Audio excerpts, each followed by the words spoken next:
অনেকে এটা মনে করেন যে সবার সব আবদারে হ্যাঁ বলে দেওয়া এটা খুব একটা ভালো ব্যাপার।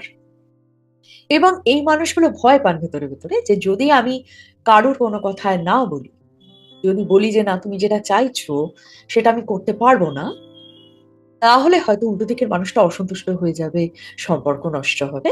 তাই নিজের জন্য কষ্টকর সিচুয়েশন তৈরি করে হলেও অন্যের কথায় সায় দেওয়াটা, অন্যের মনের মতো কাজ করাটা তারা অনেক বেশি ঠিকঠাক কাজ বলে মনে করেন।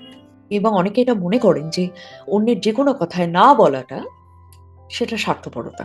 ব্যাপারটা কি জানেন? আমরা যখন অন্য কারোর অন্যায্য আবদারে, চাহিদার উত্তরে খুব শান্তভাবে না বলি না, আমরা কিন্তু আসলে স্বার্থপরতা করি না। এই নাটক দ্বারা আমরা আসলে নিজেকেই সম্মান করি। আর জানবেন, যে ব্যক্তি নিজেকে সম্মান করে তাকে কারোর অসম্মান করার ক্ষমতা নেই।